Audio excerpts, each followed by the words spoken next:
Shabani TV. Today we're joined for morning coffee by Mandana Shabani, the founder of Brambles. Good morning. Morning. How are you today? Very good, thanks. Good. Would you like to kick things off by talking us through your morning routine?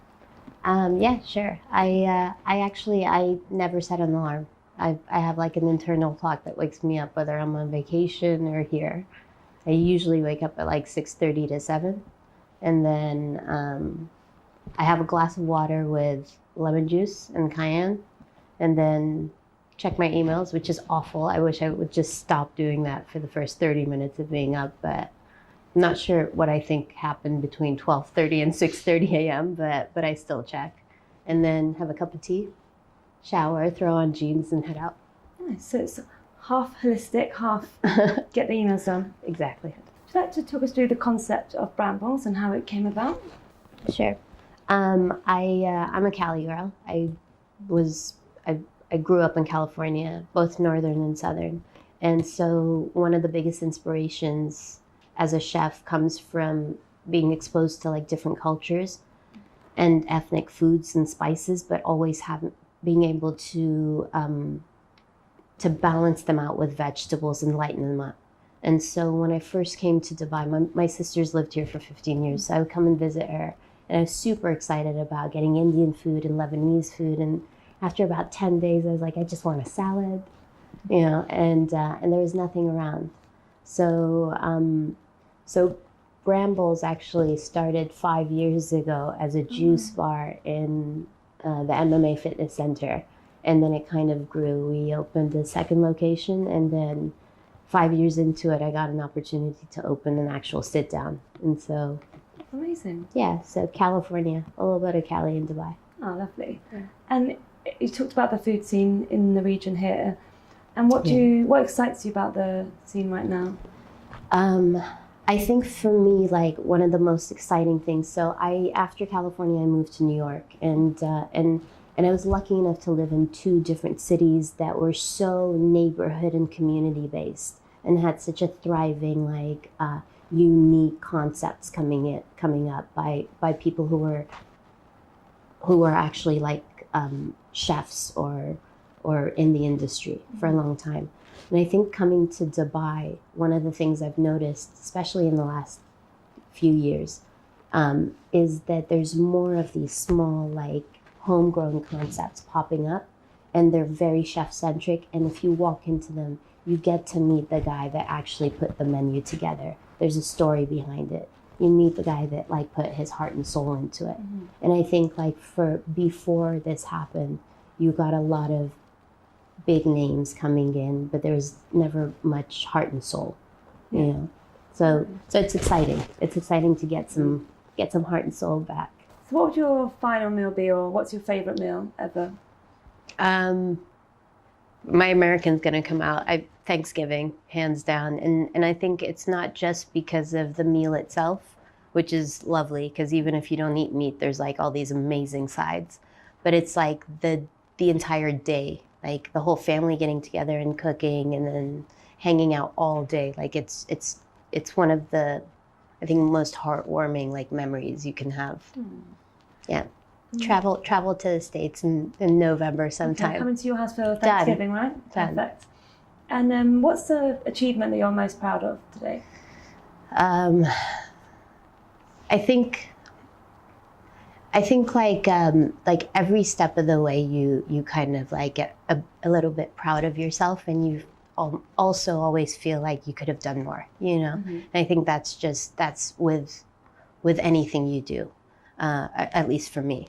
But I think coming to Dubai 5 years ago, I was a cook, like I was green. I showed up here, and I feel like 5 years into it, I'm not just a chef, I'm like a business owner, and I've managed to not just survive, but like be successful while sticking to the things that like the integrity that you hope that you can do business with, and I think that's something I didn't know was possible. That's amazing. Yeah. And what's been the biggest challenge you've had to overcome? I think one of the biggest challenges for me has been staying independent. And by that I mean, I didn't want to have anyone, like an investor or a business partner, come in and change what we were about. And so I was unwilling to take help, and I wanted to make sure that I didn't give up any of our like ethos or like core values in exchange for faster growth. And so the challenge has been there. That it's taken. We've still done a good job, but that was the biggest challenge, like staying independent. So in a line, what is the ethos of Brambles?